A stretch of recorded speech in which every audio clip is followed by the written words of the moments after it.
ప్రభుత్వం 3-4 రోజుల్లో job calendar విడుదల చేస్తుందని ఒక్క నిరుద్యోగికి కూడా నష్టం జరగనీయకుండా చూస్తుందన్నారు యూత్ కాంగ్రెస్ అధ్యక్షుడు శివసేనారెడ్డి. కేసీఆర్ పాలనలో 16 సార్లు పేపర్ లీక్ అయిందని తెలిపారు. తెలంగాణ ఉద్యమ సమయంలో విద్యార్థులను రెచ్చగొట్టి ఆత్మహత్యలు చేసుకునేలా కేసీఆర్ చేశారని ఆరోపించారు. నేను అబ్బాయితో పాటు తెలంగాణలో ఉండేటువంటి ప్రతి నిరుద్యోగులకు అందరికీ చెప్తున్నాం, కాంగ్రెస్ పార్టీ మీ వెంట ఉంది.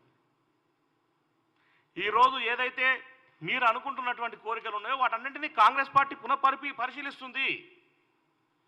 వాటి విషయంలో వీరందరూ కూడా సీఎం గారితో మాట్లాడడం జరిగింది.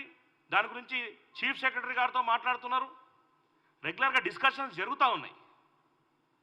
ఎవరో ఏదో విషయంలో టీఆర్ఎస్ వాళ్ళు లేకపోతే బీజేపీ వాళ్ళు ఏదో ఆందోళన చేయాలని ఏదో క్రియేట్ చేయాలని చూస్తున్నారు. ఏమీ దొరకలేదు వాళ్ళకి. ప్రభుత్వం మీద బురద జల్లడానికి ఎటువంటి దొరకలేదు. ఈరోజు బీజేపీ వాళ్ళు మాట్లాడుతున్నారు కదా, 2 కోట్ల ఉద్యోగాలు సంవత్సరానికి ఇస్తా అంటే 20 కోట్ల ఉద్యోగాలు ఇవ్వాలి బీజేపీ వాళ్ళు.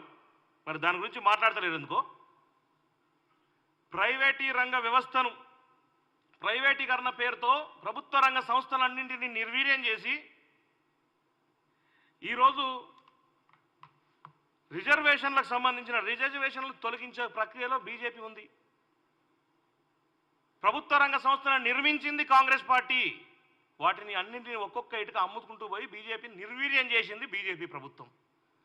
సిగ్గుంటే ఫస్ట్ దాని గురించి మాట్లాడండి. నిన్నదాకా మొన్న నీట్ పరీక్షలు ఎప్పుడు చూసినా లీకేజీలే మీ ప్రభుత్వంలో. 23.5 లక్షల మంది విద్యార్థులు జీవితాలతో ఆడుకున్నది బీజేపీ ప్రభుత్వం. ఇప్పటి వరకు దాని మీద చర్య తీసుకోకుండా తూతూ మంత్రంగా 13 మందిని అరెస్ట్ చేసి ఇప్పుడు సిబిఐ ఎంక్వైరీ చేసి, అది మేము ఉద్యమాలు చేస్తే వాటిని కప్పిపుచ్చుకోవడం కోసం బీజేపీ వాళ్ళు ఈ కొత్త దుకాణం స్టార్ట్ చేశారు. ఫస్ట్ మీది ఈడ అడగండి.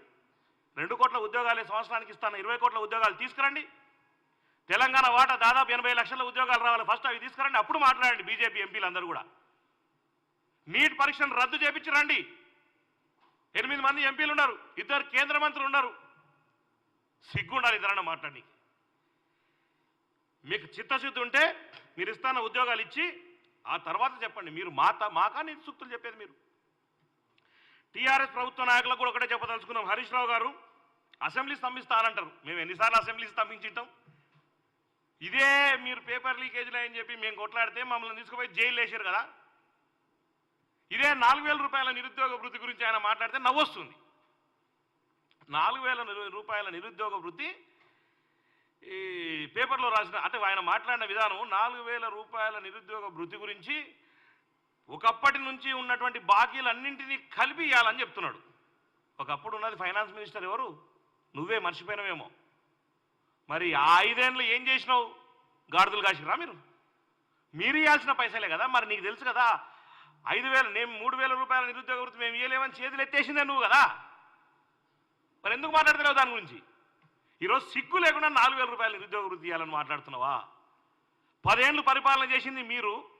10 ఏళ్ళు పరిపాలన చేసి 3,000 రూపాయల నిరుద్యోగ వృత్తి ఇస్తా అని చెప్పి మేనిఫెస్టోలో పెట్టి ఈరోజు వరకు ఇవ్వని మీరు 7 నెలలు కానీ మా ప్రభుత్వం మీద విమర్శలు చేయడానికి ఇంతలో సిగ్గు శరం ఉండాలి. టీఆర్ఎస్ నాయకులకు ఈరోజు ఏం దొరకలేదు, ఏం అర్థమైతలేదు.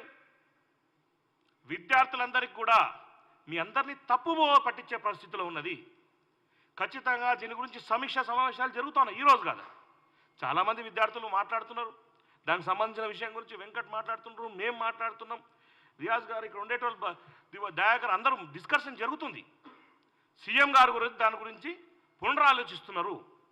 ఏ విధంగా చేద్దాం? తెలంగాణలో ఉండేటువంటి విద్యార్థుల కోసం ఈరోజు ప్రభుత్వం ఉంది. ఇది ప్రజాప్రభుత్వం. ప్రజాప్రభుత్వంలో ఏదైనా ప్రజల ఆకాంక్ష మేరకే జరుగుతుంది. దాన్ని తప్పుదో పట్టించే పరిస్థితుల్లో ఈరోజు బీజేపీ, టీఆర్ఎస్, హరీష్ రావు గారి వీళ్ళు చేస్తున్నారు. నేను ఆ అబ్బాయితో పాటు తెలంగాణలో ఉండేటువంటి ప్రతి నిరుద్యోగులకు అందరికీ చెప్తున్నాం, కాంగ్రెస్ పార్టీ మీ వెంట